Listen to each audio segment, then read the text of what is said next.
When the if you have a gem, you have a gem.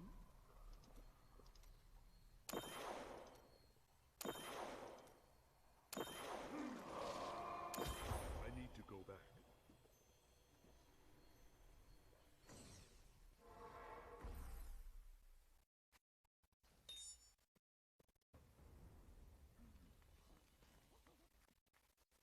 Excellent. I gain new strength.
Prove yourself worthy of it.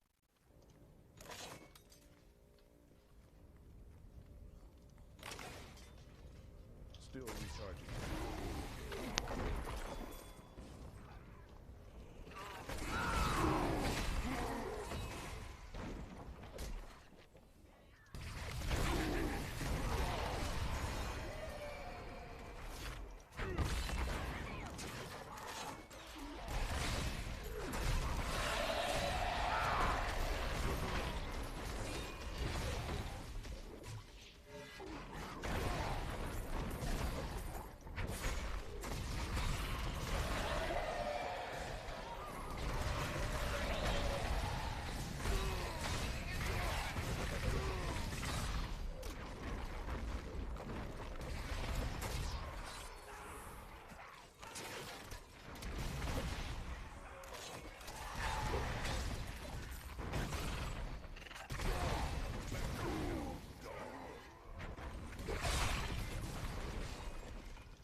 trial.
to go back.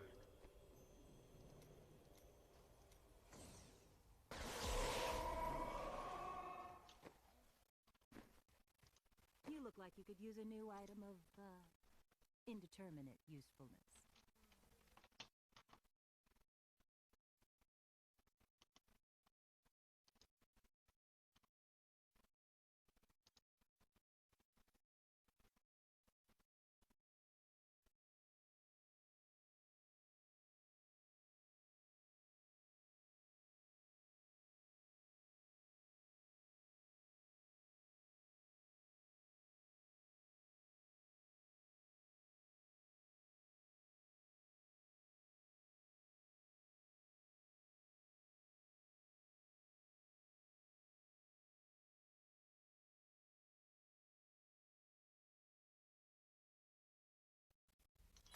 What a steal.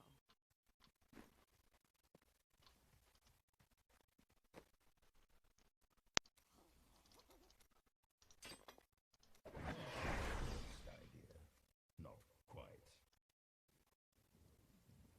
They never listen. The small minds that surround me ignore my greatness and then kill me. First the Horadrim, those plodding fools. Then the Nephilim. Imagine if that one had listened. We would have angels and demons for servants. We'd be riding them like horses. Perhaps I'm being unkind. It's not that their minds are so small. It's just that mine is so large.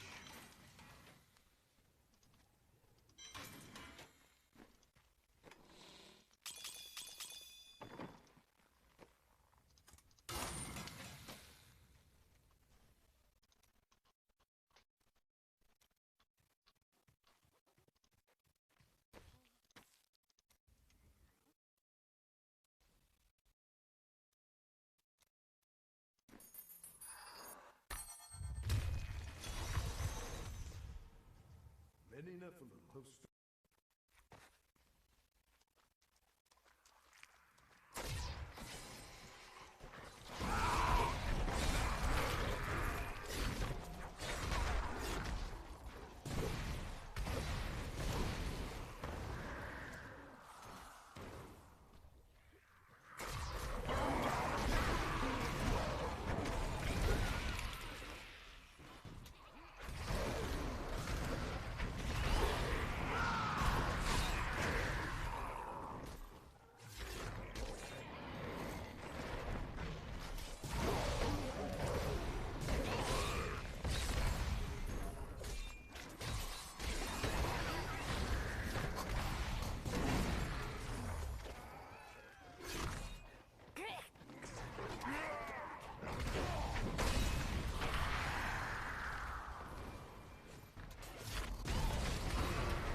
does one say to an ancient Nephilim ghost?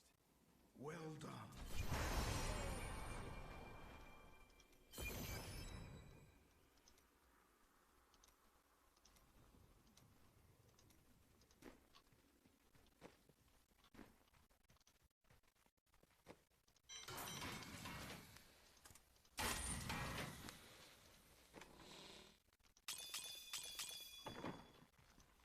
Don't be shy. Do come That back is too again. expensive.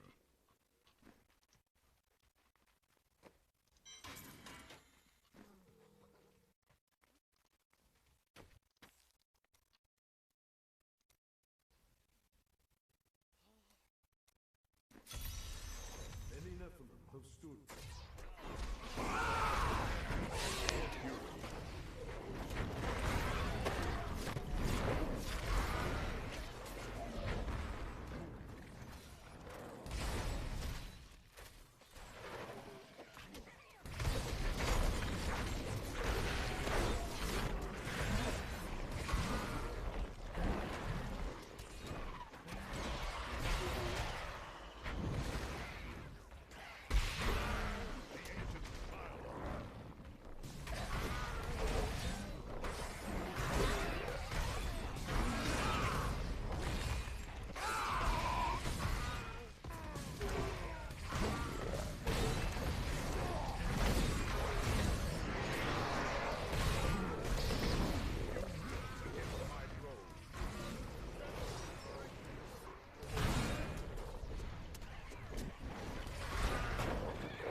come That back is too again. expensive.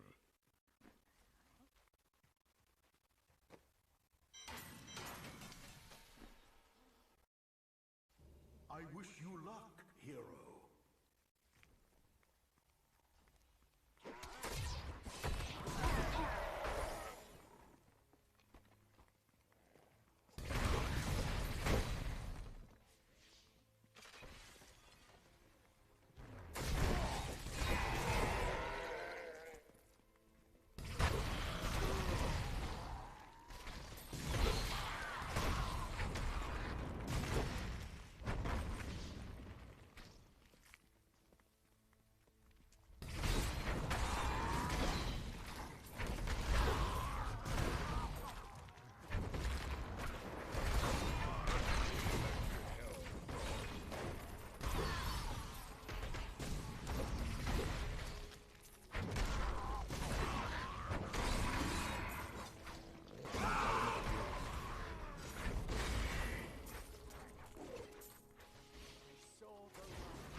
I need fury.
returning to town.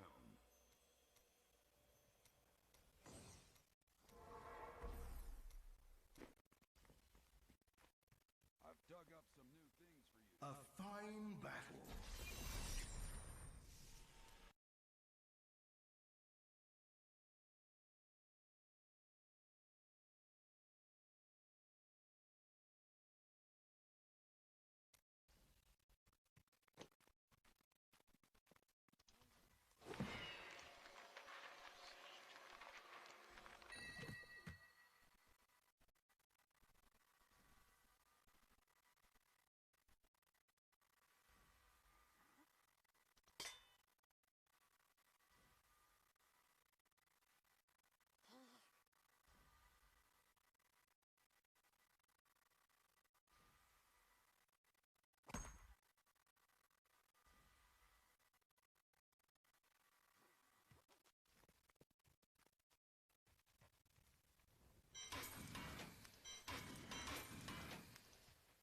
Hello there.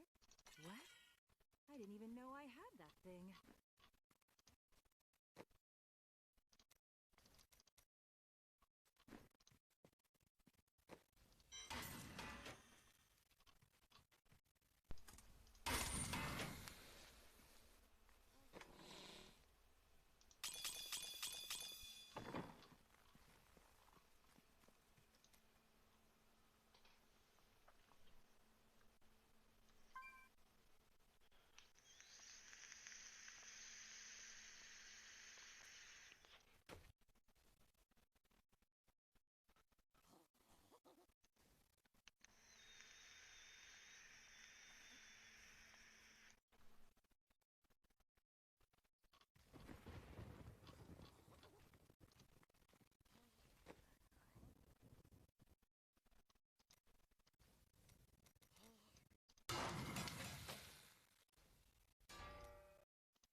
Embrace your power.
I need fury.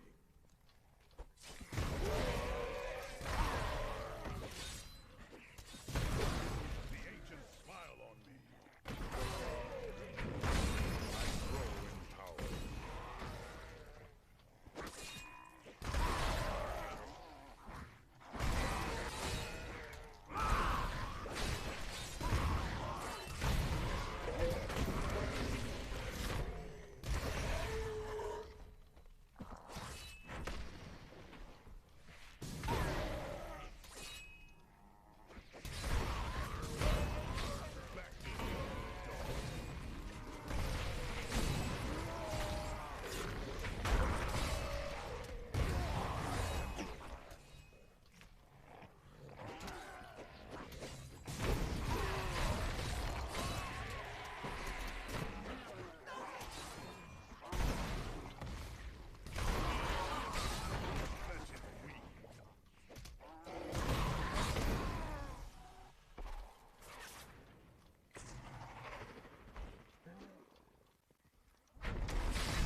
blood runs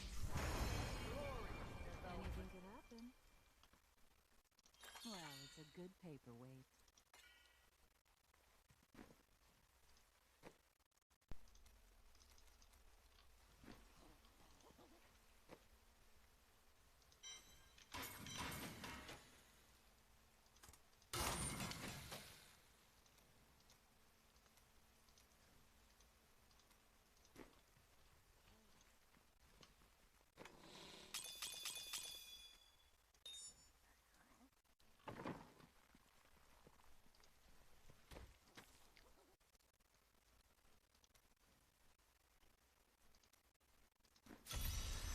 brave the rifts and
You cannot stand before me.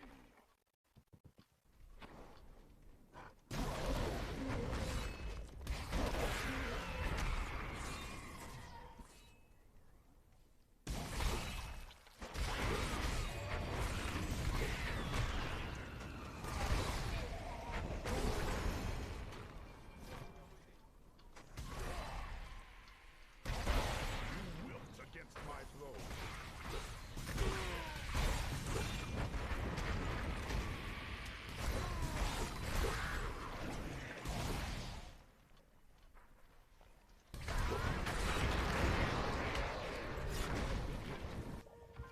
I wish I could do that.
Guardian has found you.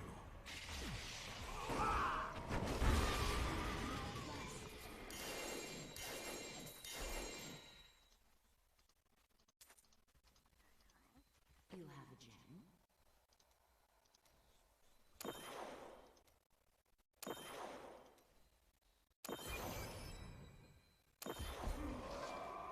I am returning to town.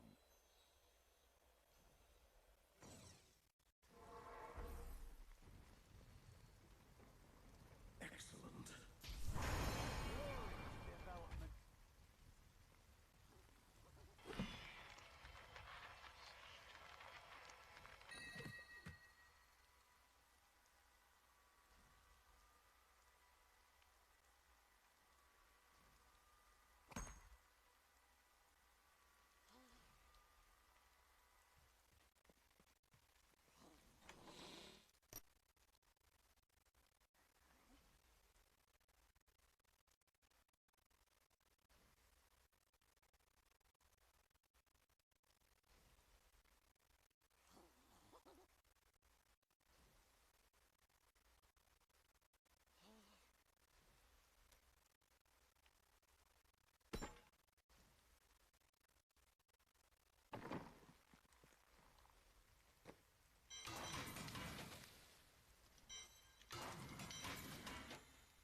That is too expensive.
What is this?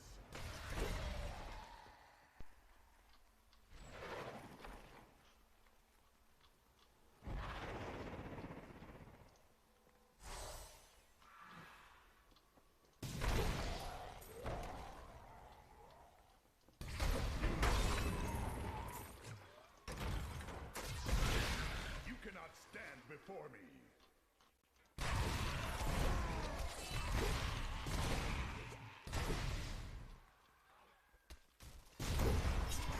Glorious development.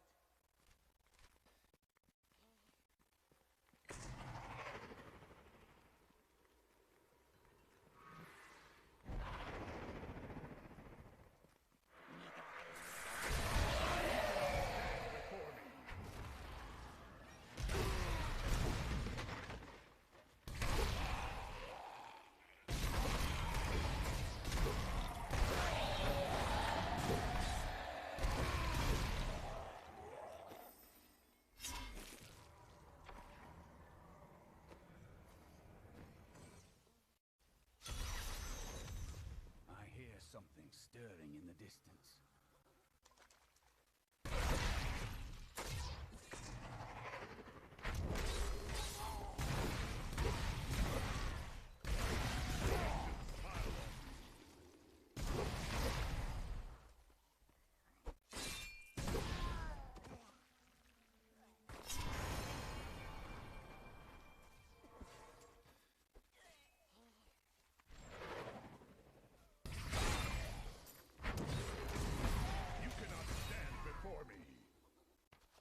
be strong, but I will not stand down.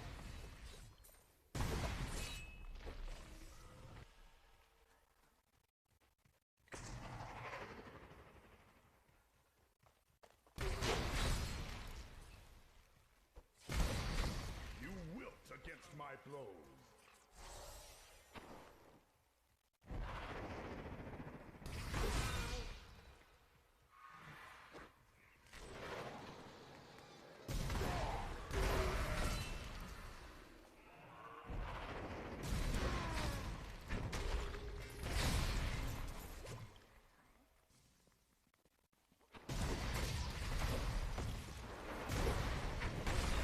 Guide my hand.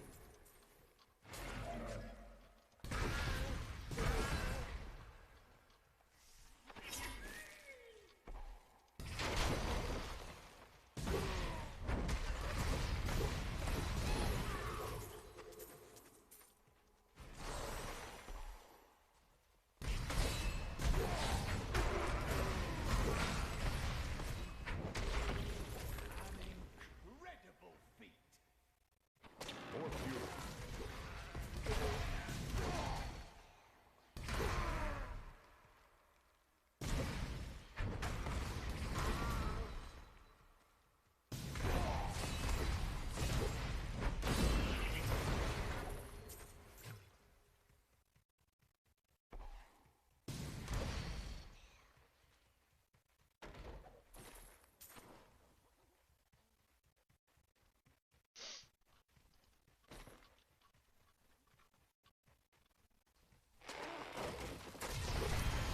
Glorious development.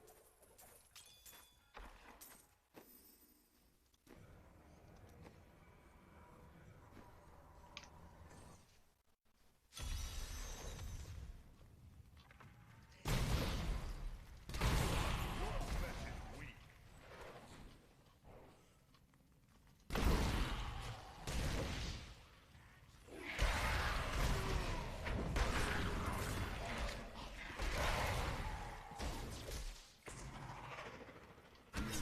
Have blessed me.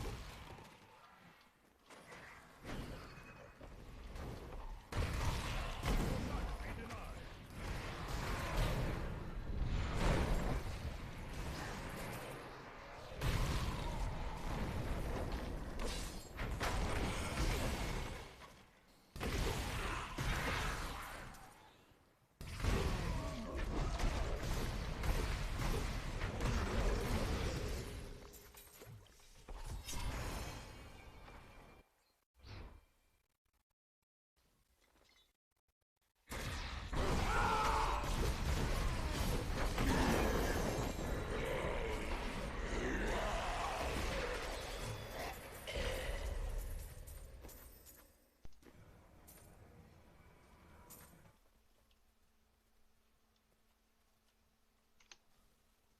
I need to go back.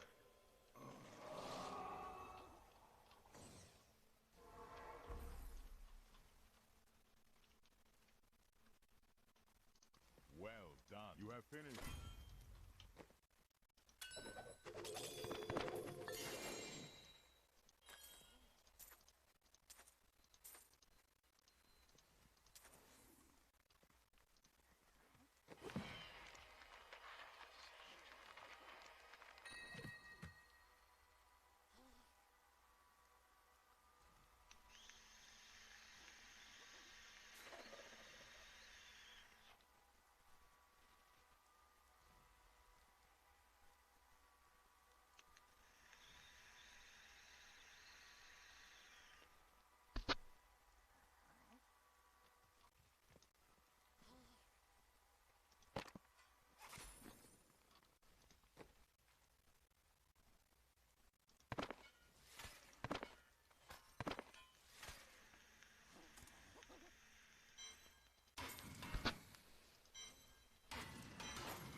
I understand I'm not for everyone, but give me a try, and you won't go back.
wish I could do that.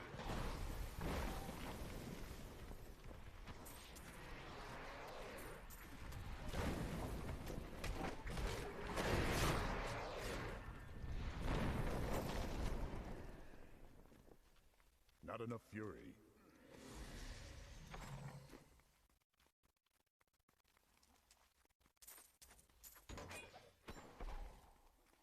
I need fury. The Rift Guardian has found you.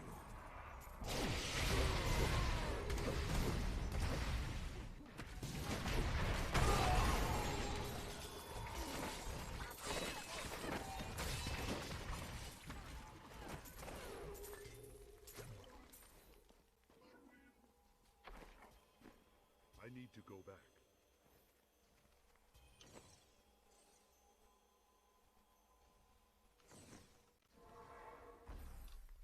I gain new strength.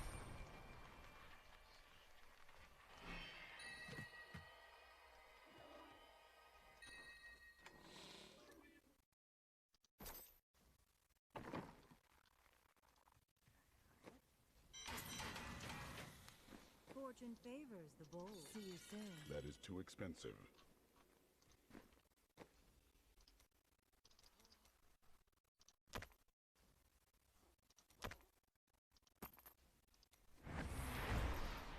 Very well.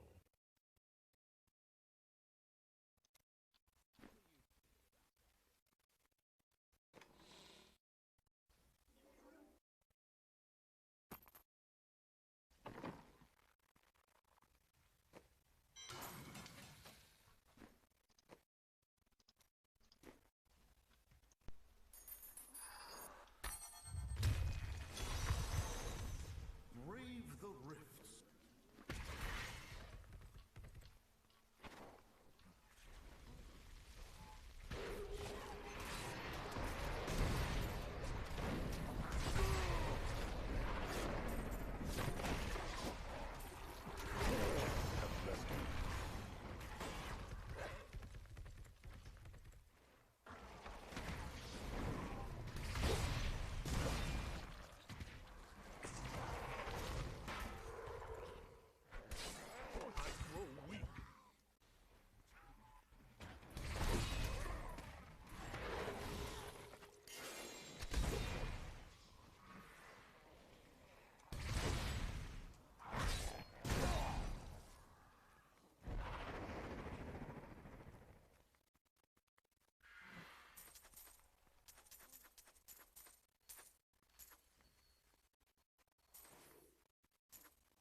Volcano smiles on me.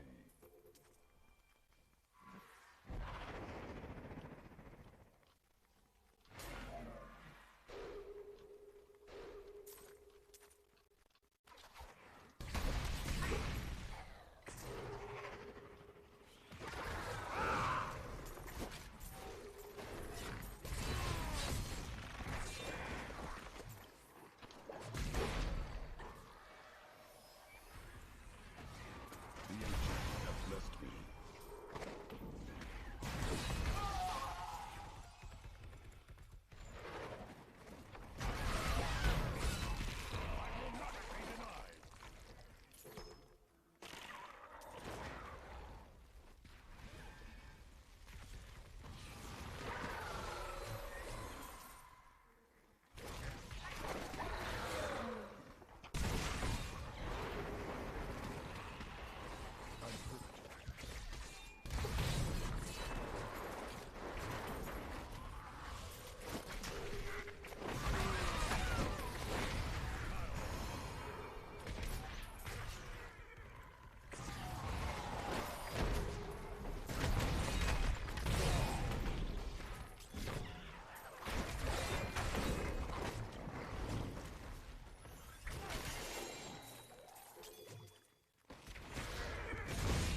like you could use a new item of... What a That is too steal. expensive.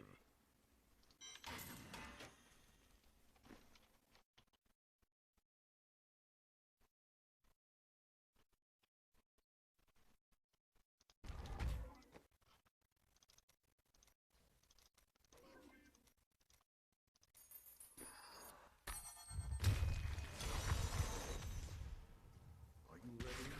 Then your trial.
The Rift Guardian is here.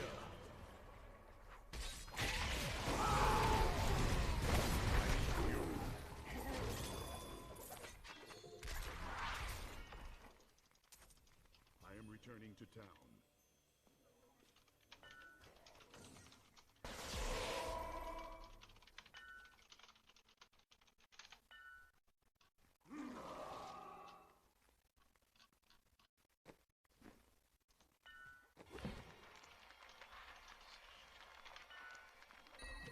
Hello to my single viewer. A new ally has joined, but the minions of hell grow stronger.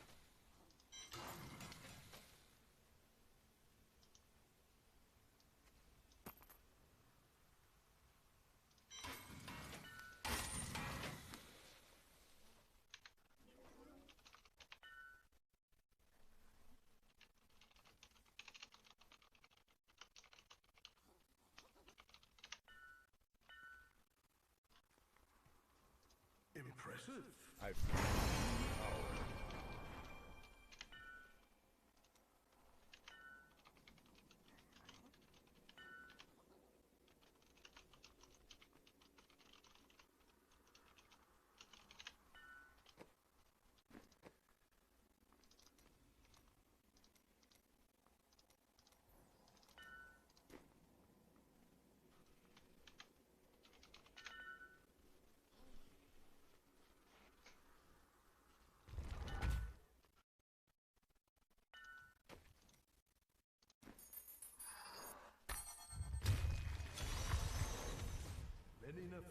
stood where you are now.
More fury.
Don't be shy.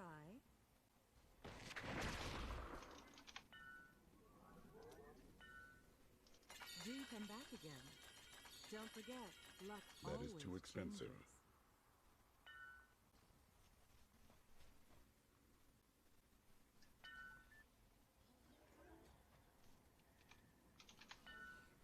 The ancient.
A new ally has joined, but the minions of hell grow stronger.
A new ally has joined, but the minions of hell grow stronger.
returning to town.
New goods today. Please look. You won't be disappointed.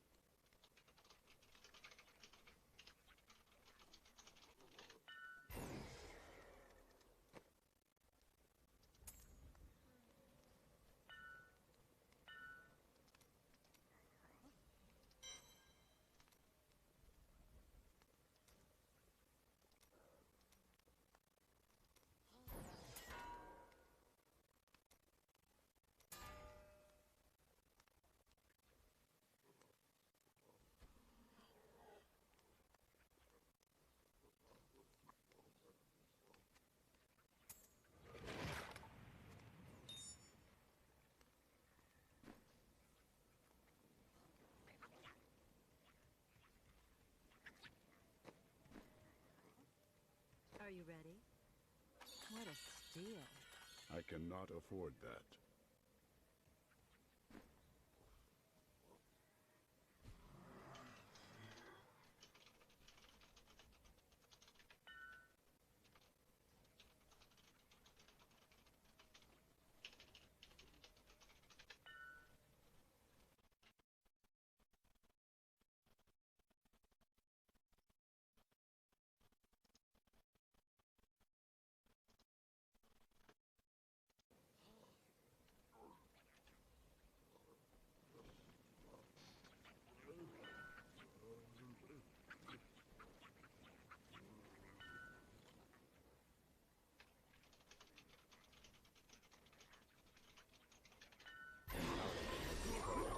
The minions of hell grow weaker.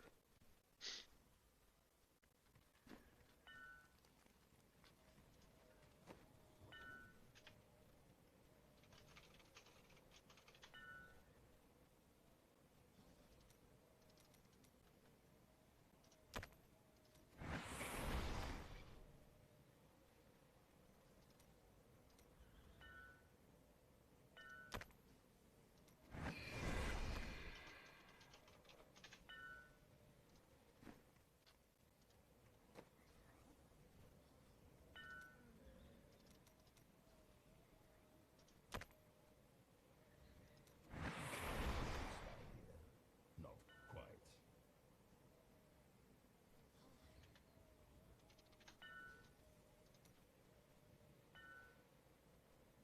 An ally has departed.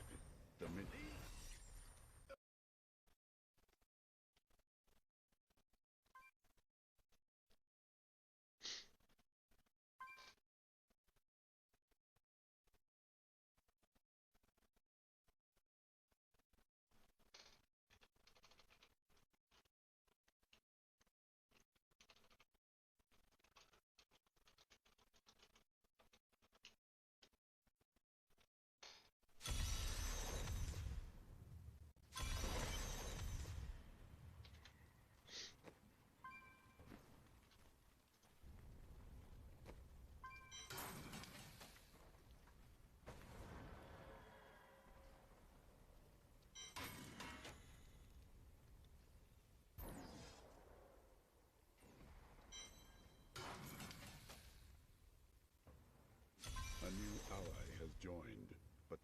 minions of hell grow stronger.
son of Fury.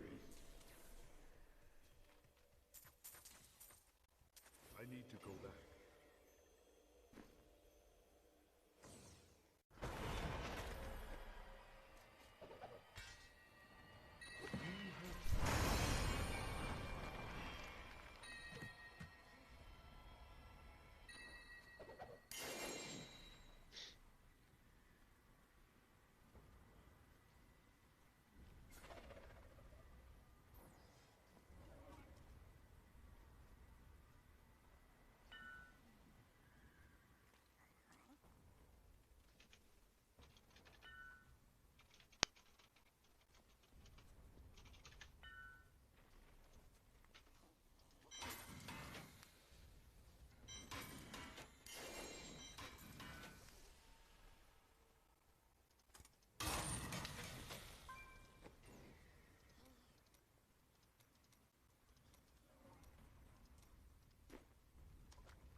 Anything could happen.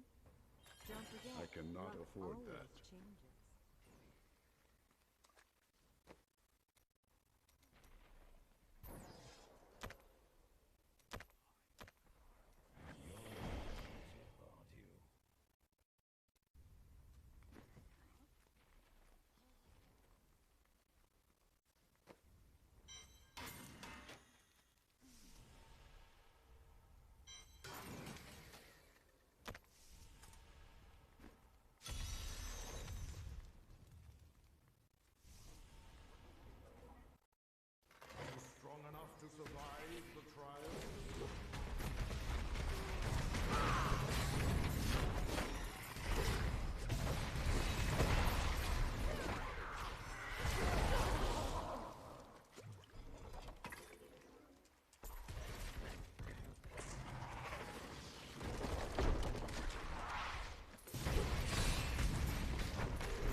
look like you could use a new item of...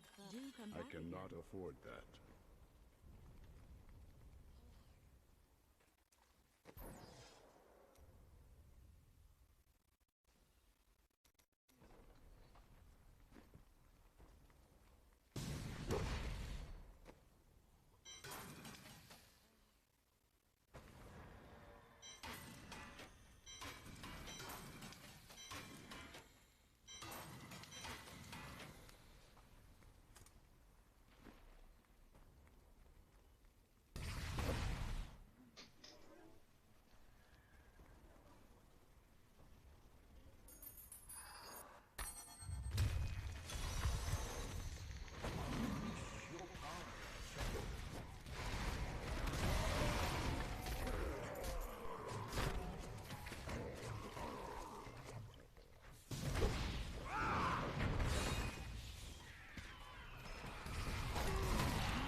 sent to the Scovos Isles.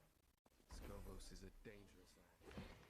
I hate to think that any more of our order will come to harm.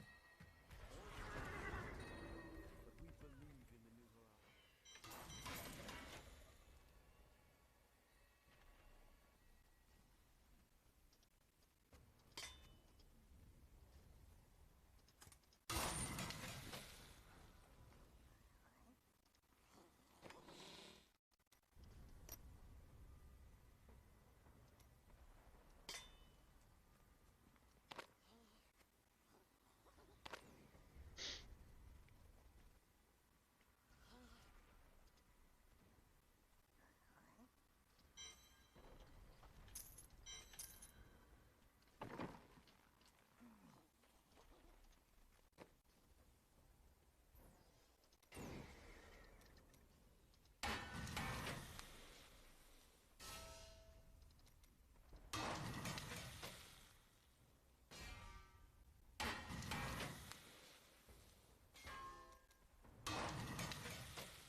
Fortune favors the bold. See you soon. That is too expensive.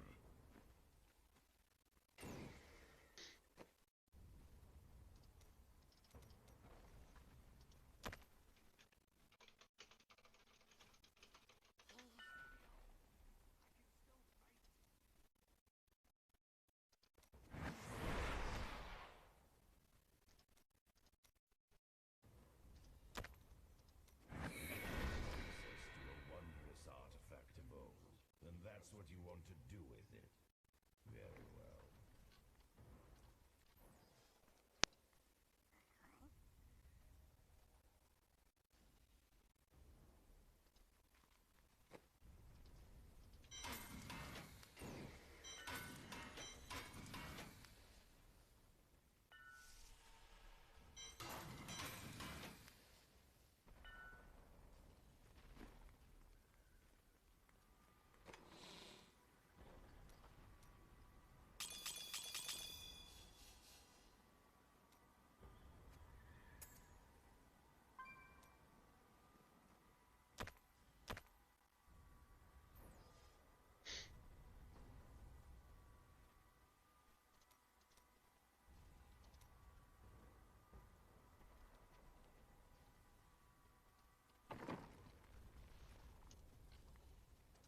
A fine back.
I grow stronger.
I need that. You're before me.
Not enough fury.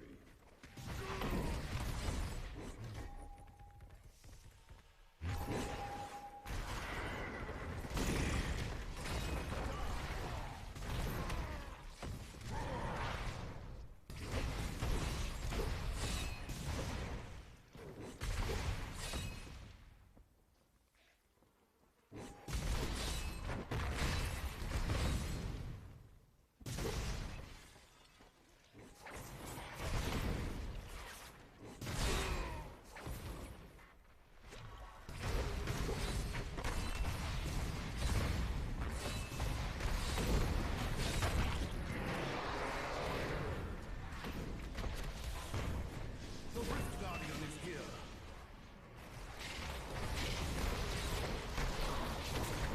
Fury.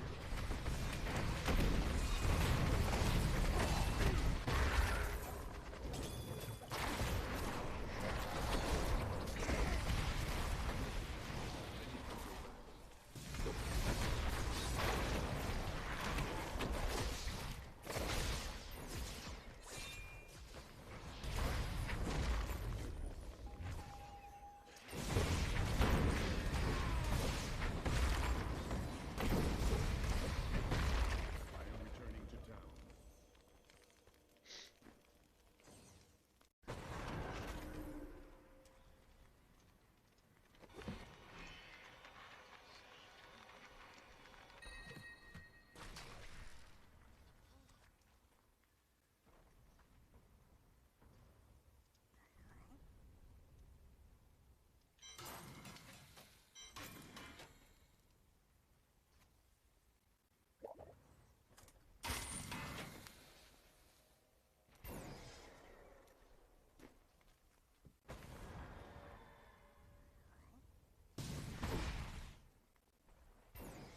Are you ready? Do come back again. That is too expensive. Your trial is complete. The ancient granted strength.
destiny.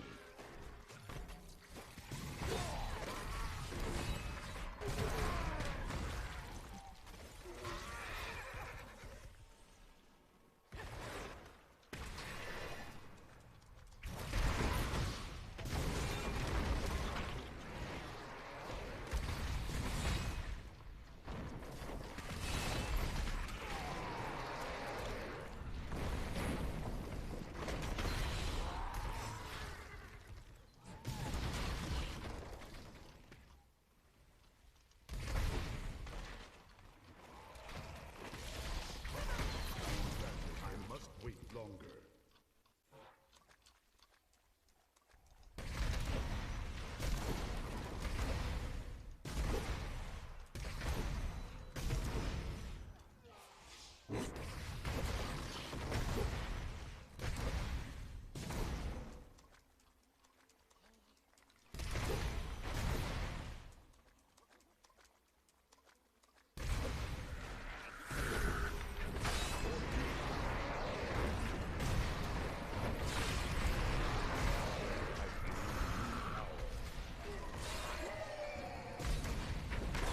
Your flesh is weak.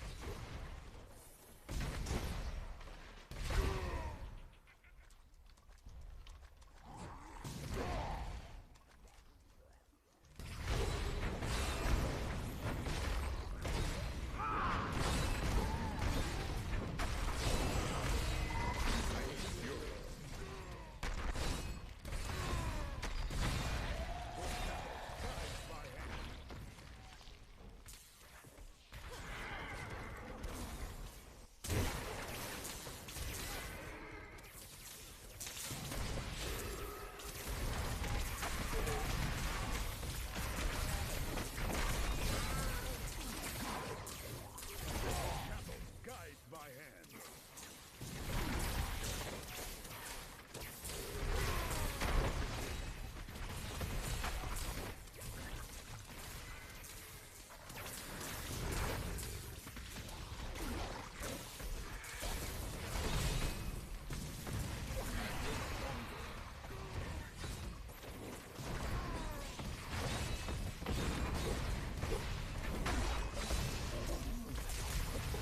The Rift Guardian is here.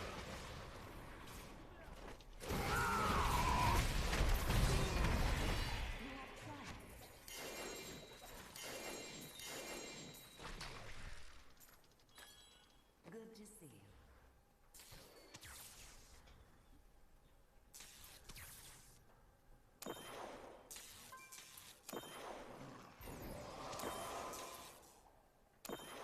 I need to go back.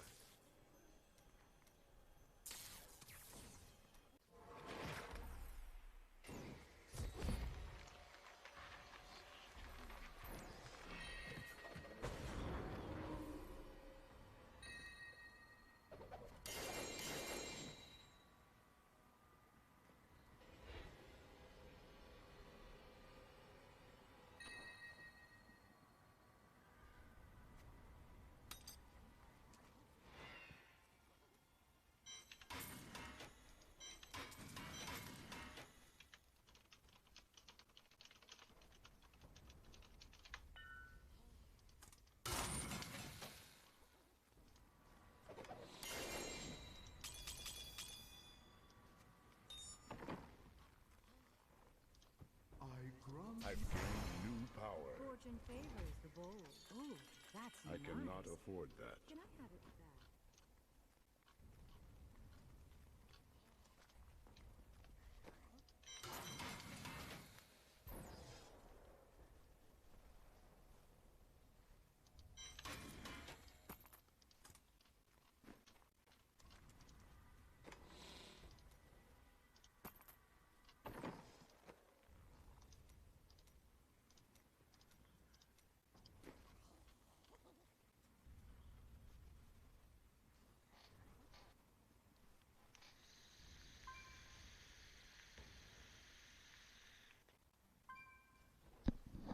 Mic off.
Guardian of Fury.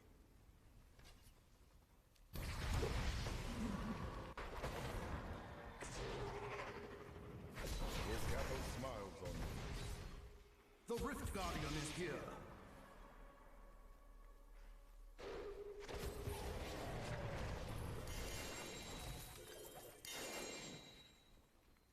I'm here to help.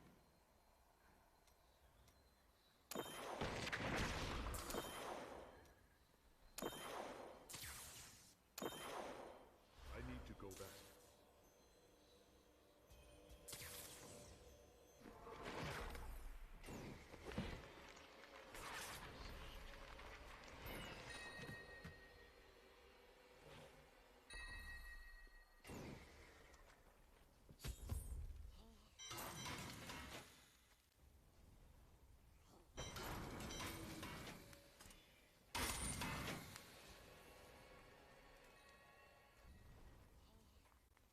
Fortune favors the bold.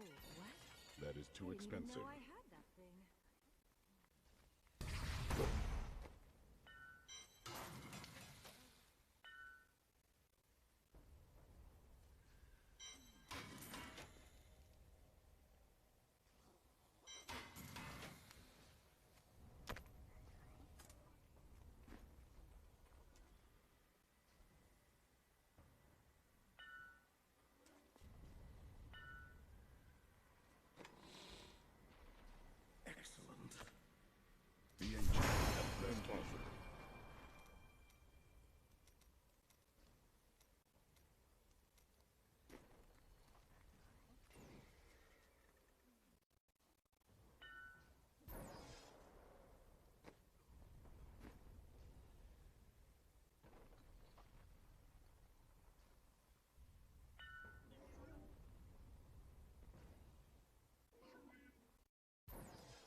Guardian is here.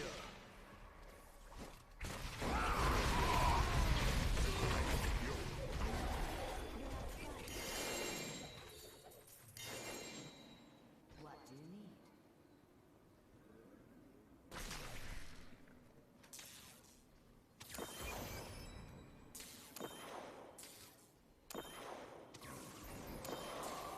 I need to go back.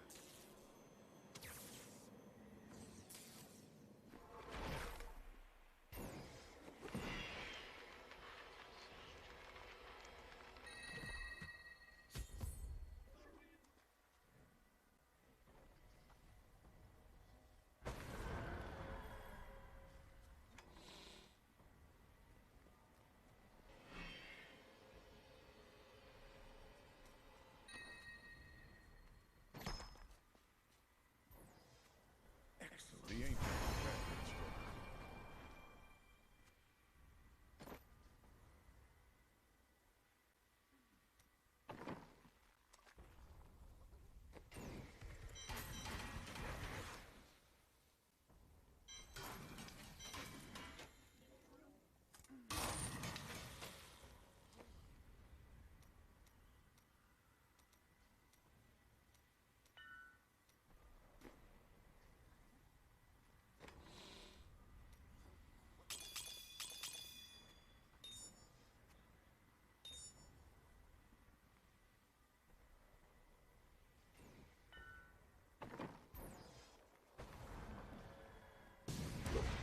You look like you could use a new item of what?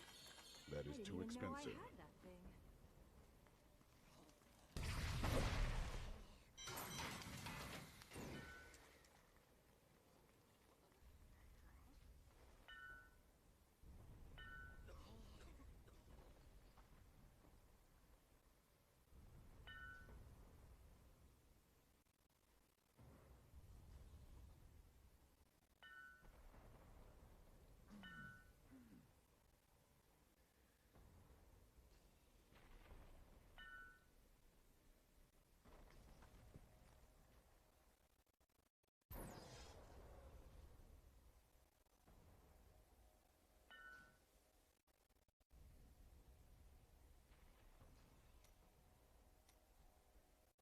An ally has departed.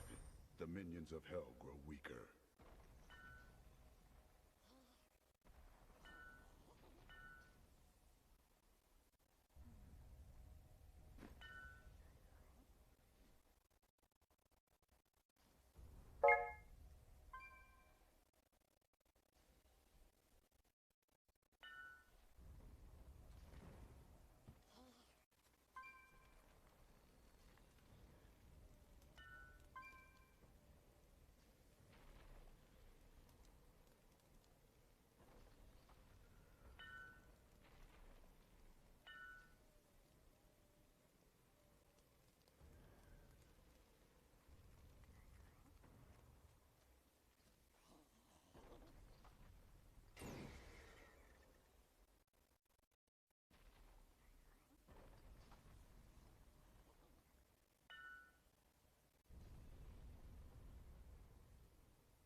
An ally has departed.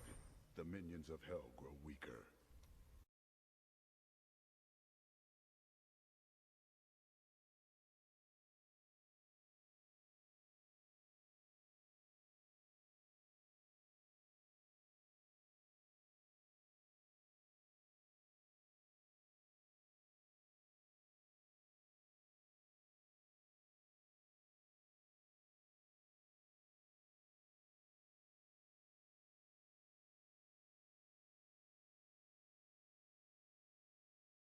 Powering off.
Movie footage used in the kill count is owned entirely by the copyright holders. Dead Meat makes no claim of ownership and simply uses the footage for purposes of education, commentary, and criticism under fair use. Please support filmmakers and the art of filmmaking by watching Saw 5 in its entirety on home media or streaming services where available. Welcome to the Kill Count, where we tally up the victims in all our favorite horror movies. I'm James A. Janice, and today we're looking at Saw 5, released in 2008. Saw 5 is the directorial debut the previous 3 Saw films, so, nice little promotion for that dude. With all your faves like Eric Matthews and Daniel Rigg dead, Saw 5 leaves us with Detective Mark Hoffman, the undercover Jigsaw apprentice, now trying to tidy up all the loose ends left over so he can live free and saw hard. How many kills will Hoffman rack up in his first solo flight as our killer? Let's find out and get to them. The movie begins on a dark and stormy night where this tatted up dude Seth Baxter wakes up chained to a workbench. Billy appears on a TV and is all puppet pissed about the amount of time Seth served for killing someone. You served 5 years of what should have been a life sentence for murder. Then he puppet-splains Seth's present situation. There's a big blade above him that's about to be slowly lowered down. In 30 seconds, it'll start cutting into him, and in 60, it'll finish the job. The only way Seth can stop the blade is to hold his hands inside the vices beside him until they get crushed to a bloody pulp. The blade starts swinging, and it is instantly one of the scariest traps we've ever seen. Just the sound of this thing would make me poop my pants. Seth's underwear may or may not be soiled, but he is scared enough to follow the rules and put both his hands into those vices, crushing them like red pepper. After that excruciating experience is over, the vices let go, but the blade keeps on a-coming. As the blade cuts into Seth, he looks over to see the eye of someone watching him from behind a screen. His last words are of quiet indignation. Is it what I'm supposed to do?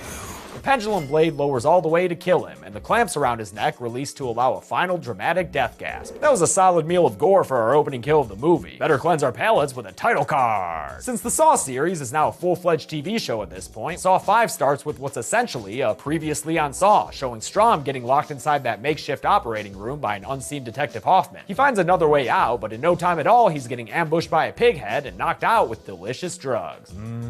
He wakes up in a crazy cool shot that's kind of like the one from the beginning of Resident Evil, and it turns out he's had his head placed inside a glass box, the better to see his tears through. Attached to the box is a couple of jugs of water, but Strom's not at the water cooler to chat about the latest Game of Thrones. He's there to fucking drown, because those jugs start filling that box. He winds up looking like a Haunted Mansion ghost before he gets a genius and totally badass idea. He takes a pen from his pocket and gives himself a tracheotomy, stabbing a passage to his airway and allowing himself to breathe through this neck hole. Nice work, Strom. You just proved yourself worthy of being this movie's main character. The cavalry arrives at Gideon Meatpacking, and we finally get closure to Saw 3's cliffhanger ending about Jeff and Lynn's daughter Corbett, when we see Hoffman carrying her outside to safety. Hoffman tells another detective that nobody else made it, but don't speak too soon there, Mark. We got a live one! Yeah, you do, and Strom's survival straight up stole Hoffman's spotlight. Hoffman's face dissolves into a Jigsaw magazine cover in a not-so-subtle transition to a scene with John Kramer's ex-wife Jill Tuck. She's meeting with a lawyer who tells her that John bequeathed her a tape. In it, he tells Jill that there are certain rules to the 5th film of a horror franchise. Oh shit, sorry, wrong series. He actually tells her he's left her a box with stuff that's super important inside, and that she'll know what to do with them. When presented with the box, Jill takes a random key from around her neck and opens it, but get this shit, we don't see what's inside, and we literally won't until the next movie. Listen, Saw, I love the soap opera shit, but you can't just give half a hint of something and not revisit it until the sequel. That's not how movies work. The nondescript police force of the Saw series is celebrating that their supervillain is finally dead. Hoffman gets a nice juicy promotion, and the fallen officers of all these movies get their Sears portraits put on display, so everything worked out in the end, until Hoffman finds an envelope on his desk with a note inside alluding to his secret identity as Jigsaw Jr. This note shit is gonna get a little confusing later, but just remember that Hoffman found this note right now, in the present, after he got his promotion and Jigsaw's death and everything. Assuming the note came from Strom, Hoffman immediately sets out to take revenge, going to the evidence room and stealing Strom's cell phone. Then he's called to Agent Perez's old hospital room that the cleaning ladies must have missed on the last shift. Strom is pissed about Perez being gone, and in his new raspy voice, he pointedly asks Hoffman how he walked out of that building alive. Hoffman responds like a 4th grader. How did you? On a gurney with a fucking hole in my throat. Oh, he's got you there, Hoffy. After Hoffman leaves, a new character, Special Agent Erickson of the FBI, shows up to talk to Strom. He's easy to identify because he's got a Bluetooth in his ear, so thanks for that, writers. He's there to tell Strom that he's off the case, then leaves him alone in the hospital room looking like a sad divorced dad in his frumpy hospital bathrobe. You know, this is all fine and great, but we needs us a trap plot, and Hoffman begins it by unveiling a real neat shoebox diorama and a rack of monitors showing a series of rooms. I'm glad Jigsaw and his apprentices never advanced beyond a third-grade science fair presentation style of their traps. The trap plot begins with 5 people waking up to find their necks ensnared by a cable that runs back towards a very head-choppy style blade. What's great is that by this point in the series, even these randos knows who's behind their predicament. Jigsaw. This lady Britt points out that, wait a minute, Jigsaw's dead. But before they can make sense of anything, Billy appears on a TV to welcome them all to his playground. He tells them they've got shit for morals and are selfish as fuck. But today, This singular way of thinking will be put to the test. Today, 5 will become 1 with a common goal of survival. presently, they're all connected to each other with those cables around their necks. And they're gonna get a little too much off the top if they don't free themselves with the keys across the room. But the cable connecting all of them only has enough slack for one person to reach a key box at a time. And they've only got 60 seconds for all of them to get free, starting from whenever one of them goes for a key. Your lifelong instincts will tell you to do one thing, but I implore you to do the opposite. There's also a 15-minute timer connected to some nail bombs that'll go off and kill them if they're not out of the room by then. You know, just for extra motivation. What's great about this trap plot is that rather than start fucking up immediately, these people all play it cool and try to figure out the riddle of why they're there and what connects them to each other. You know, besides the death cable around their necks. But eventually, drug addict Malik gets properly instigated by mysterious Charles in his cool-ass voice. It's a game!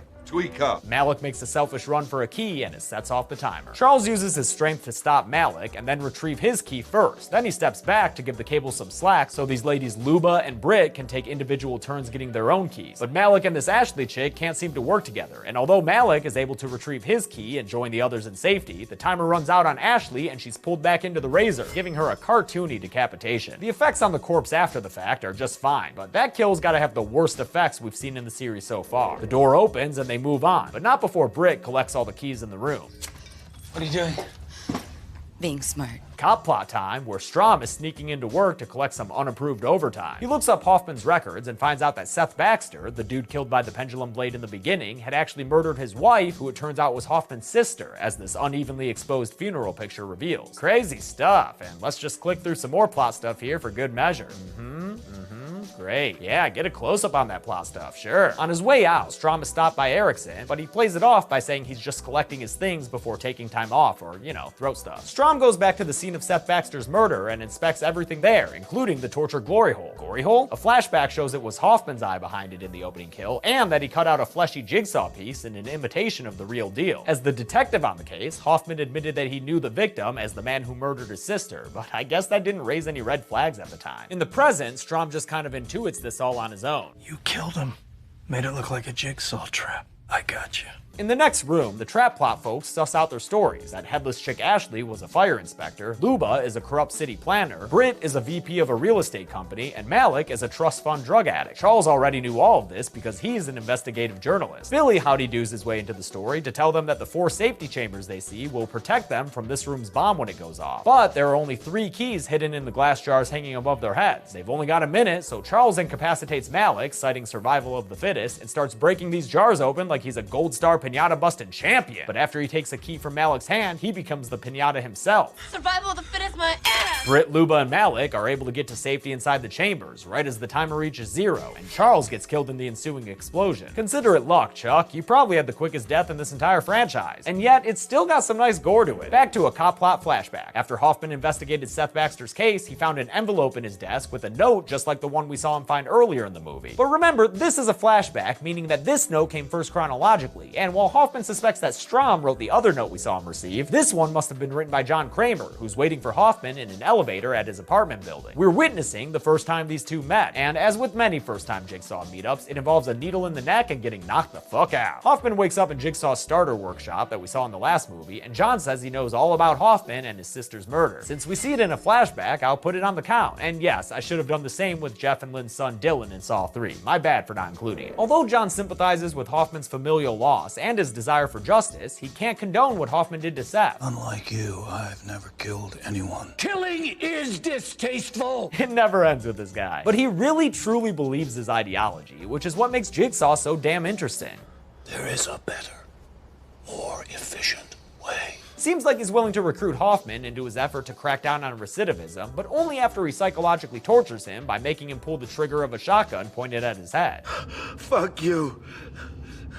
Fuck you. He's all like, see, the shit I do will instantly rehabilitate anyone. And then he introduces himself to Hoffman as the man they call Jigsaw. Yeah, John, Hoffman was probably able to detect that one out by now. Hoffman's given a choice: arrest John and have the beans spilled on his Seth Baxter murder, or become a student of Jigsaw. Or I could kill you right now. But you're not a true killer. But you just said... Whatever, John. You know what happens in the end. Jigsaw gets Darth Hoffman as an apprentice. In the present, Hoffman calls up Bluetooth Erickson and casts some shade on Strom, hinting in all sorts of ways that he could be the Jigsaw accomplice they've been looking for. Erickson grows more receptive to the propaganda when he finds the Jigsaw files missing from the office and figures out Strom must have stolen them. Meanwhile, Strom is just taking a waltz down Saw memory lane, checking out this still unclean scene of the first movie's razor wire Saw trap, which was the trap that gave us our first ever on-screen Saw victim. We see a flashback in which the victim Paul gets attacked by a pair of pigheads. During a fight with Biker Pighead, Paul gets stabbed with the needle by Red Robe Pighead, who is John Kramer rocking a bomb-ass bald head and a slick goatee. No wonder Hoffman's on board. This flashback is one of those where we watch old stuff played out more in depth, but it's done in a cool style, and like I said before, seeing the fuller picture of the storyline always feels kinda neat. Also, turns out that Hoffman had warned Jigsaw of Detective Tapp closing in on him, so Jigsaw planted Dr. Gordon's penlight on the scene and had Hoffman lead Tapp to Gordon as a suspect. Further flashbacks show Hoffman helping John set up the nerve gas house party and complaining about Amanda's outsized role in that affair. Because remember, now we know that Hoffman was Jigsaw's apprentice before Amanda Young came on the scene. The remaining trap plot trio gets into their next room where there's a scrub-a-dub tub in the middle. Bath Time Billy shows up to tell them that in order to open the 5 locks on the door to the next room, the 5 circuits powering them must be closed by connecting the 5 cords to the bathwater. Who will bridge the gap? The choice is yours. The 3-minute timer starts and Luba takes over the pinata whacking role by knocking Malik into the tub so she can attach the cables to him and get the hell out of there. But Britt has a different plan and kills Luba with a single stab to the neck. I was kind of surprised by how easily Luba died here, but I guess they needed her dead fast so Britt and Malik could easily prep her corpse for tubby time. They put her in the water and attach each of the 5 electrical cables to her body. The final attachment is an undercutting head stab, and with that, the door to the next room opens and the trap plot twosome escapes another round of nail bombs. Bluetooth Erickson gets a visit from Jill Tuck, last seen with her bequeathment box, and she tells him that she thinks Agent Strom is following her, raising his suspicions even further. But right now, all Strom's doing is continuing to visit old Saw sets and trigger more flashbacks. During the Saw 3 era, after Hoffman complained that Jigsaw was giving Amanda too many chances, John was like, "Shut up and do my work, henchman, Hoffman," and gave him a file folder with pictures of the Fatal 5, meaning John was behind this movie's trap plot, no big surprise. Then apparently, Hoffman disappeared through that hidden wall door mere seconds before Lynn and Amanda rolled in to kick off the meat of Saw 3. Strom has a revelation. We were all supposed to die. And he's right. Hoffman had a plan that was supposed to kill off all these contingency characters and leave him the sole survivor and the hero of Generic City. And why, that just makes Strom all sorts of displeased. He'd be even more pissed if he witnessed this fuckery going on, with Hoffman calling Erickson from Strom's cell phone and not talking when Erickson answers. Rude. When Erickson goes to call him back, Hoffman powers down Strom's cell to make him look extra shady. The simple plan works, and Erickson orders a locator on Strom's phone. Hoffman returns to Trap Plot Central and plants Strom's cell phone at the console, so when the locator finally, locates it, it's that torture headquarters that Erickson rushes off to. The Trap Plot folk are in a room with a contraption that don't need no Billy tutorial. There's a beaker and some buzzsaws, and they'll have to fill the beaker with blood to open the next door. At first, they assume they'll have to fight to the death to see who lives, but then they realize they could have all survived these traps by working together. Yeah, no shit, you idiots, but just in case you, the viewer, wants to know how they were supposed to pass each room specifically, here you go. Britt sees that the keys from the first room were all the same, meaning after one person retrieved their key, they all could have used the same key to free themselves. The bathroom trap would have worked with all of them getting a survivable shock instead of one person frying like Luba did. And in that second room, those safety chambers could have fit more than one person, which I thought was pretty damn obvious, but I guess the whole thing with these characters is that their instincts are selfish, so it makes sense that they missed it. They're not good people. Billy pops up to confirm everything they've already figured out, and while prepping for the joint blood sacrifice, Malik reveals that he's probably there because he accidentally killed 8 people when he burned down a building in exchange for some heroin. He didn't know that those people were in the building when he burned it down, but apparently Britt did. Turns out she set that plan in motion by paying a drug dealer to hire Malik for the arson, since she needed the land for real estate stuff. The others, Fire Inspector Ashley, Reporter Charles, and City Planner Luba, had all helped cover it up somehow, keeping everyone out of jail. You're a monster! So are you.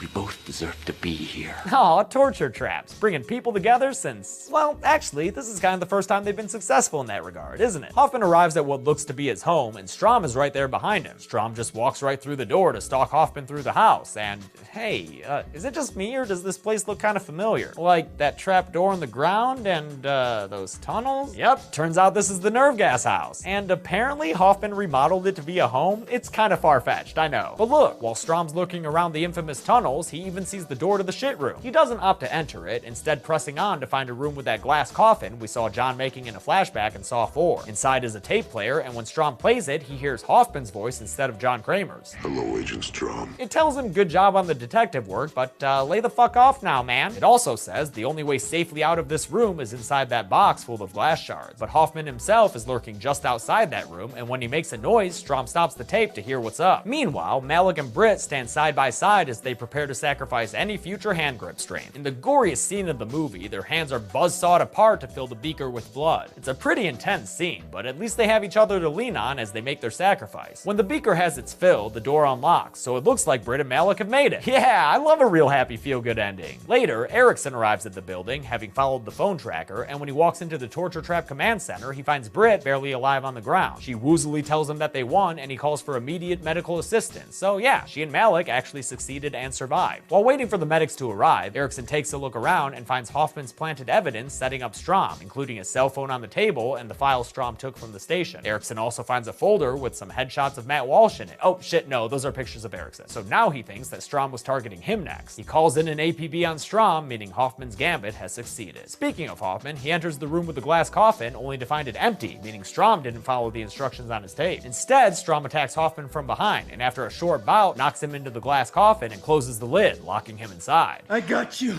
you motherfucker. Ah, but did you, Strom? Because the door slams shut behind him, locking him in this room, and Hoffman, though trapped in the glass coffin, is looking pretty smug. The reason is revealed when Strom listens to the rest of his tape. However, if you choose not to, you will never be heard from again. Your body will never be found. You will simply vanish. As the glass coffin begins to descend, the tape explains that Strom should have stopped pressing forward, but since he didn't, now everyone's gonna think he was the Jigsaw apprentice, leaving Hoffman the hero as originally planned. The glass coffin becomes a safe little lockbox when it finishes sinking into the ground, and Strom is left in a room that must be going on a crash diet, because it is getting small fast. The walls close in on him until he's nothing more than a red-tinted rainstorm falling against the glass lid of Hoffman's safety chamber, and that's the way the movie ends, with the defeat of Special Agent Strom. Hoffman's first big trap left 2 people living, but how many people did Saw 5 leave dead? Let's find out and get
to the numbers by flying. Bye.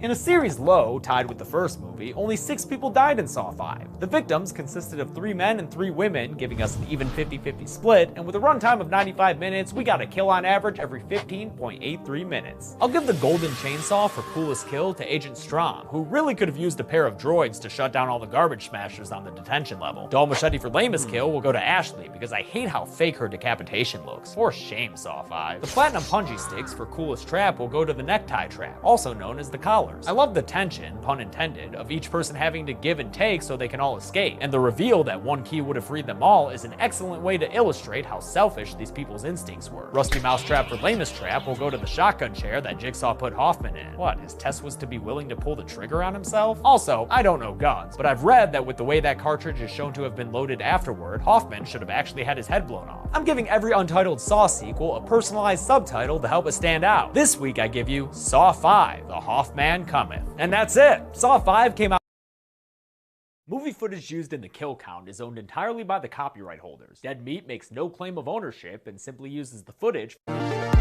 6, released in 2009, and the directorial debut of Kevin Grudert, who was the editor for all of the first 5 Saw movies. I just love how much of a tight-knit family the Saw series crew is. Half of Saw 6 is stuff we've seen before, flashbacks filling in gaps that don't need filling, a cop plot wherein Hoffman tries to deceive an increasingly suspicious police force, but the other half is a reaction to the healthcare debate that was going on at the time, surrounding the incipient Affordable Care Act. It's a little weird to see Saw get political, and of course it's not even close to being subtle about it, but I'm actually kind of into it. Plus, this movie features one of the most popular Saw traps of the series, and some seriously gory kills. Let's get to them. The movie begins with a saw trap. Duh. Co-workers Simone and Eddie wake up wearing some fancy headgear, and Billy pops up to tell them why they're there. You recklessly loan people money, knowing their financial limitations, counting on repossessing more than they could ever pay back. Holy crap, that was one fast response to the 2008 financial crisis Saw series. Nice work. Billy says only one of them is getting out of there, and the price to escape is a very biblical one. Human fucking flesh. Whoever has donated more to Billy's flesh drive when the timer runs out gets to live, while the other will get one screwed up headache, which Billy gives them a taste of for motivation. The game begins, and Eddie seems to have a bit of an advantage here. He cuts away at his belly fat and throws it on the scale. Looks like he's the obvious horse to bet on, but I bet he didn't know Simone is being played by Tanedra Howard, who won this role on the VH1 reality show Scream Queens. She ain't looking to lose this competition, so she grabs a cleaver and takes a shortcut to the finish line. She hacks off her arm, permanently maiming herself, but it ends up being worth it. She submits her arm for approval to the Jigsaw Society, and the scale tips in her favor. Eddie is killed when the screws at his temple are driven into his skull, his self-mutilation all done in vain. Play to win or go home, I guess. Simone leans against a wall and screams out, "Saw 6!" Not really, but you know we need to get to a title card. The first thing we're treated to is a weird blurry shot of Cecil and, oh shit, Amanda Young driving down the road together in my old car, the Ford Taurus. You can tell by that oval dash for show. Then this episode's recap shows us Strom's death again to lead into the immediate aftermath. Hoffman getting out of his glass coffin and going to inspect the mangled corpse of what was once that dude from Gilmore Girls. Great work, Hoffman. I bet you're totally in the clear now. He's called to the scene of Eddie's murder, where a Bluetoothless Erickson shows him that they found fingerprints on the victim's eyelids and that they've been identified as belonging to Agent Strom. But then he reveals something they had kept hidden from Strom. Agent Lindsay Perez, alive and well, with only a few faint scars left over from her encounter with Blastoff Billy. She does not look comfortable around Hoffman, but the feds still offer him a pretty sweet friggin' deal. We're offering full disclosure, Detective. From now on, everything we know, you know. Yeah, definitely take that deal, dude. Hoffman's confronted in a hallway by Pamela Jenkins, a reporter who recently wrote a book about Jigsaw. In true Saw series fashion, Pamela was shown in a couple of shots during the last movie, but even though she had no lines then, her role in this movie is a little more substantial. It's a little silly, but it also helps make Generic City feel like more of a real place, so it works for me. She asks Hoffman for help getting access to Jill Tuck, and he says he'll see what he can do. Right now, though, he's talking to Simone and asking her if she learned a lesson from her experience with Jigsaw. She responds appropriately. Look at my goddamn arm! What the fuck am I supposed to learn from this, huh? Look at my arm! At Umbrella Health, a name chosen from the nefarious fictional corporation's wiki, CEO William Easton is meeting with the company attorney Debbie, since he's currently being sued by the family of Harold Abbott. In a flashback, we see that Harold Abbott is a dude who just wanted a little bit of that health insurance, but was denied by Easton due to a pre-existing condition. It says here you had oral surgery to remove a cyst from your jaw. Sounds flimsy, and Harold calls it out as criminal, but William says it's just part of their policy, so Harold leaves defeated. You just killed me. And he's right. Later on, we find out that Harold Abbott died of his medical conditions. I wasn't sure whether or not I should put him on the list, but I know some of y'all like big numbers, so here you go. In the present, William credits the quote-unquote dog pit for finding the loophole that allowed him to nip Abbott's healthcare coverage in the bud. The dog pit is a crack team of 6 yuppies thirsty for their boss's approval and the chance of a bigger bonus. Dave is particularly good at his job, maybe stemming from his time denying Steve Urkel coverage for that experimental Stefan serum. Other employees include Secretary Addie, File Clerk Alan, and Janitor Hank. And yes, obviously I'm pointing these people out because they'll all come back later. Hoffman and the feds head to the police morgue where the coroner reveals that while the serrated blade was used to cut Eddie's jigsaw puzzle piece out, the usual jigsaw MO is to use a more precise scalpel. And the only other time a serrated blade had been used was for Seth Baxter, The man who killed your sister. Does anyone else think the feds already know at this point? Cause holy shit, they've thrown so much shade on Hoffman, he's gonna need a flashlight to see. Like when they say they're gonna decode the voice on Seth Baxter's tape to see if it's someone else's other than John Kramer. Strong. Yeah, maybe. Yeah, I'd be nervous too, Hoffy. Let's see what's up with Jill's box. We finally get the thrilling conclusion to this Pandoran situation when Jill pulls out a bunch of envelopes telling the viewer how many goddamn Saw movies exist at this point. We'll keep coming back to this scene and the box's many contents, but right now, Jill heads back to her clinic where she's followed into her office by Hoffman. He tells her that plans have changed, the game has to start now, and that Jill, look at him, he is the Jigsaw now. He demands the envelopes and she gives them to him, at least 5 of them, and one of them has William Easton in it. Hoffman leaves and Jill has a flashback to a time when John was in her office, yelling at her while wearing a really bad bald cap. He said that her methadone clinic wasn't providing a real path to recovery for his clients, but that he found a way that's proven to be effective. And the proof is in the form of one Amanda Young. Apparently, Jill had considered Amanda a lost cause, but John's all like, no, she just needed a healthy dose of bear trap on her head, and then she became instantly rehabilitated. Back in the present, William Easton is hanging out at his office with some fake rain running down his window when he sees a spooky silhouette in the hallway. He takes out his handy-dandy desk gun and shoots the intruder, only to find out it's the security guard. And oh, whoops, there's a pig head behind you. I didn't count the guard because he was still talking when we last saw him, and I'ma just be optimistic and hope he's okay. William wakes up with an oxygen mask over his mouth, and a tape plays for him featuring the man behind the puppet, John Kramer himself. He speaks to William in a familiar way, criticizing William's healthcare insurance formula because it doesn't take into account the human will to live. John spells out this movie's trap plot. William's got 4 tasks ahead of him, and correspondingly, 4 explosive shackles around his limbs. He's only got 1 hour to succeed in his tasks, or else the shackles will explode, and, as John warns him, he will never see his family again. Cut to Tara and Brent, who wake up in a zoo cage, confused about how they got there. Also in their cage is a tub of hydrofluoric acid hooked up to a switch that has 2 options on it, live and die. While Brent wants to pull the lever and see what it does, Tara convinces him that they shouldn't, so they settle on watching William on the monitor next to their cage, which gives them a pretty good idea of why they're there.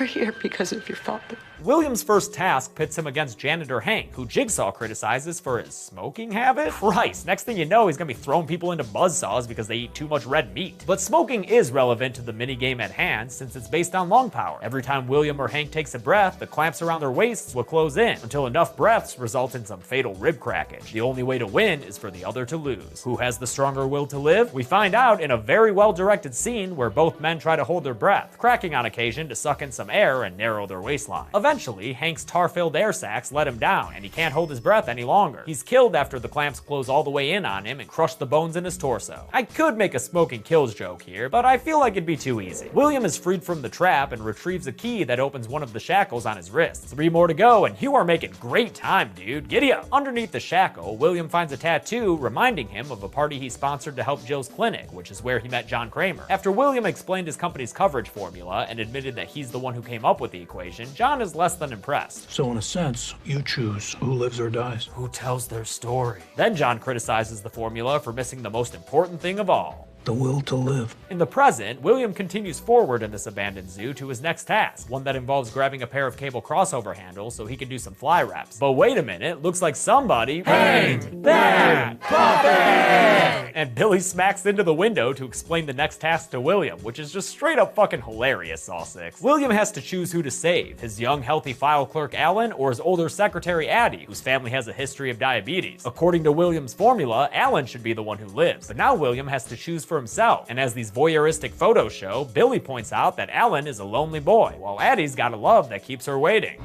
Let the game begin. Billy ascends like a heavenly puppet angel, and the game gets going, William having to hold the cables that keep Alan and Addie Addie alive. He struggles as the situation grows tenser, but the tugging on his heartstrings ends up being the strongest pull of all, and he lets go of Alan's cable to allow Addie to live. Alan is hanged with a barbed wire noose, his body smashing straight into the display case glass so William can get a nice long look at the decision he made, which cost— oh, there his body goes. Into the ceiling. Alright. William tells Addie to just try and find a way out, then presses onward, with half his tasks done now and the other wrist shackle removed. If you're wondering why William has been chosen for these murdery tasks, a flashback shows John trying to get his insurance to cover an experimental cancer treatment, only for William to deny it based on that old son of a bitch, the policy. John complains about how healthcare decisions are now made by insurance companies as he tries to decide what his favorite Roger Corman movie is.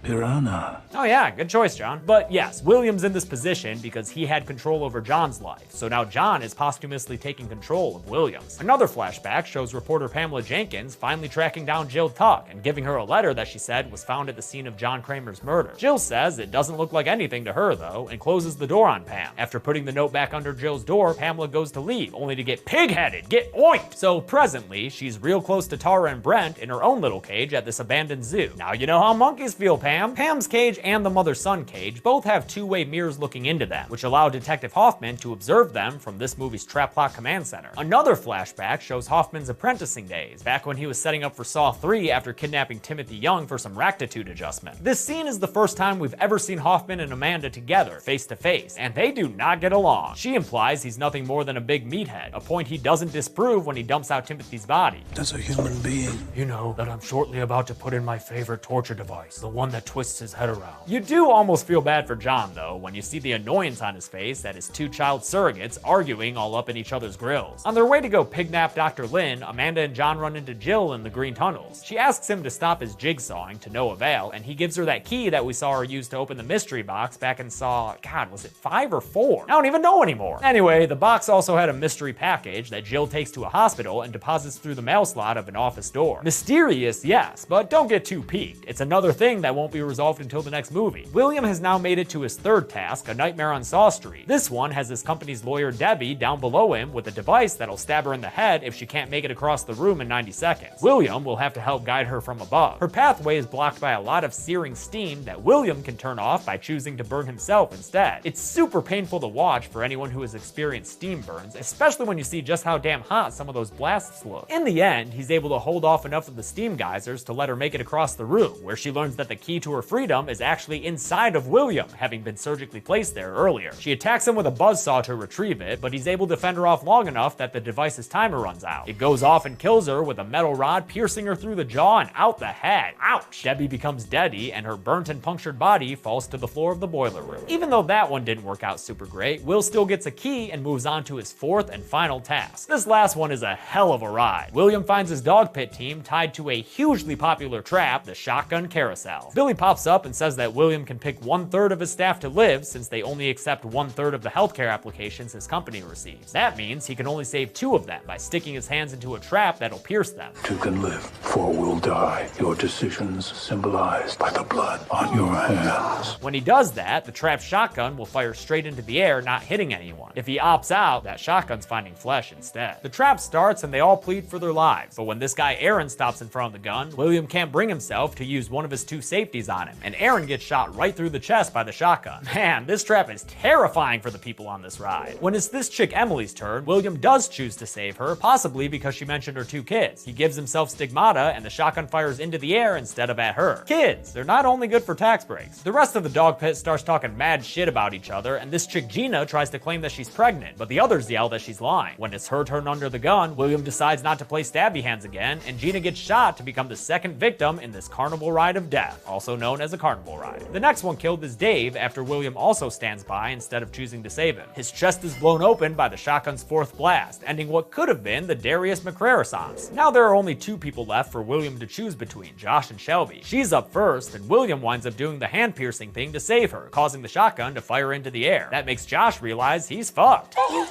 fucked! Yep, fucked. He uses his last living moments to yell at William and call him a dick. When the carnival ride dial reaches shotgun o'clock, Josh demands William's attention with some overacting. Look at me!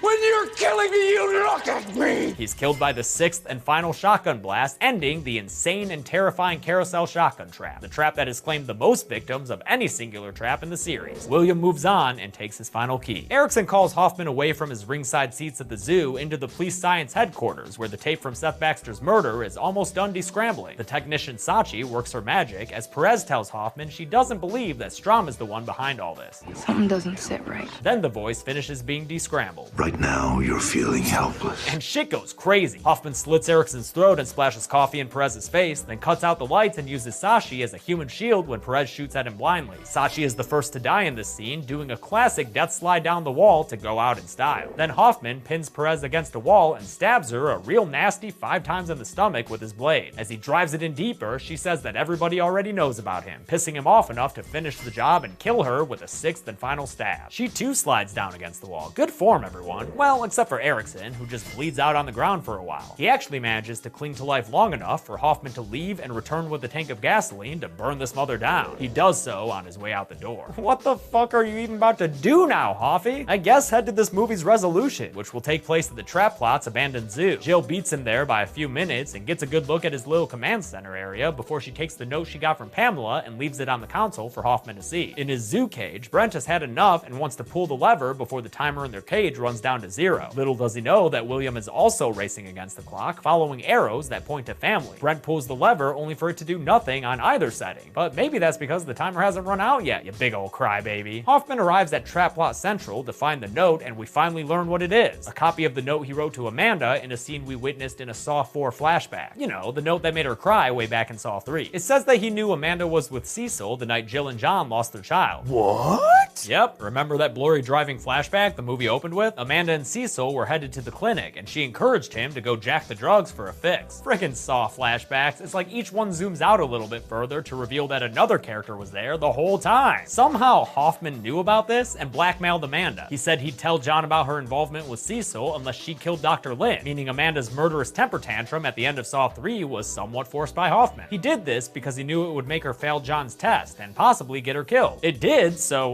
well played, Hoffy, only now Jill knows everything, so she walks in and incapacitates him with an electric shock. Right before William's timer reaches 0, he makes it to the finish line, where zoo walls open up to reveal his family. Not Brett and Tara, you big dummies, but Pamela Jenkins, who it turns out is his sister and the family he's been fighting to see this whole time. Brent and Tara, on the other hand, are the son and wife of Harold Abbott, which is revealed in an extended version of the flashback where William canceled Harold's health insurance. John Kramer appears on a TV and tells Tara that William just saved his sister even though he didn't choose to save her husband. He puts William's life in Tara's hands. She can choose whether William lives or dies with the choice of a lever. It's not my game. Yeah, it was all Tara's game. Cool. Despite Pamela and William pleading to Tara to let him live, she goes to pull the lever to kill so he can never cancel another health insurance policy again. But Tara's not a murderer like John Kramer or his proteges, so in the end, she can't bring herself to do it. But I can't.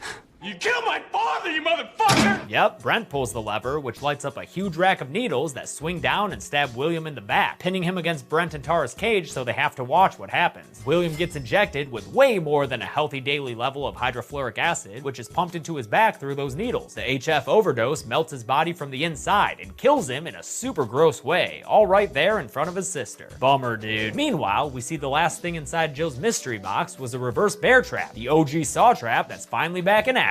She installs it on Hoffman and ties him to a chair, telling him that John's final wish, for real this time, was to test Hoffman in this way. I'm not sure about the parameters of this test, but when Tara and Brent failed theirs by choosing to kill William, a 60-second timer begins on the bear trap, and Jill leaves Hoffman to his own devices. Game over. Hoffman manages to head bash his hand enough to slip it out of its restraint, like a Detective Matthews ankle. But even after he's free of the chair, he's got a major problem on his head. This bear trap ain't got no keyhole. A bunch of flashbacks and a swelling of the score lead us to believe that we're finally finally witnessing the end of Detective Hoffman's respectable 4-movie Saw streak. But at the last minute, he busts through a barred window to stop the bear trap when it goes off, then rips his face out of the underside of the mask before it can overpower the bars and snap open. The movie ends with a pretty cool montage of game over door slams. Oh yeah, there's also a post-credits scene from the Saw 3 era where Amanda visits Corbett in her cell and tells her not to trust the man who will save her, meaning Hoffman. But this doesn't ever really go anywhere, so whatever. Hoffman's time as an undercover Jigsaw is over, but how many kills did he rack up before he got outed?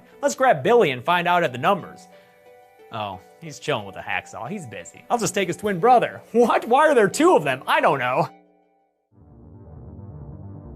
13 people died in Saw 6, the most of the series so far. Of the victims, 9 were male and 4 were female, going back to the usual male-heavy gender distribution of this and most other series. With a runtime of 92 minutes, that gives us a kill on average every 7.08 minutes. I'll give the golden chainsaw for coolest kill to William Easton, even if I can't show the crazy final shot in the public version of this video. Just imagine like a sleeping bag full of toothpaste and bubblegum splitting open and spilling all over the ground. I don't want to give Doll Machete to Harold Abbott, because that's boring, so I'll give it to Hank instead, since the effects on his fake torso when the clamps close in aren't the best. Platinum Punji 6 for coolest trap has plenty of options, but in this case, I'll give it to fan favorite, the Shotgun Carousel. There are so many different variations of terror on display here. It's super messed up and horrific to watch, you know, like in a good way. Rusty Mousetrap for lamest trap goes to the Peck Fly Machine. Honestly, all this movie's traps were good, so I just picked the least splashy one here. Great isometric exercise though. I'm giving every Untitled Saw sequel a personalized subtitle to help it stand out. This week I give you Saw 6, the healthcare one. And that's it. Movie footage used in the kill count is owned entirely by the copyright holders. Dead Meat makes no claim of ownership and simply uses the footage for purposes. Jigsaw, currently the latest film in the Saw franchise, having come out just last year in 2017. Jigsaw comes after a 7-year gap in the franchise and was written by newcomers Josh Stolberg and Peter Goldfinger. Directed by the Spierig brothers, it has a decidedly updated look to it. Instead of feeling trapped in the mid-2000s like the original Saw films, it's much more polished in terms of cinematography and lighting. Unfortunately, for those of us who relished in the soap opera storytelling of Saws 1 through 3D, Jigsaw doesn't pick up that torch to carry. It's sort of a soft reboot of the series, with the only returning character, besides Billy the Puppet, being John Kramer himself, played by Tobin Bell, who is once again the best part of the movie. But it's not a hard reboot because everything we saw still took place. It's a little confusing, and the movie gets ambitious.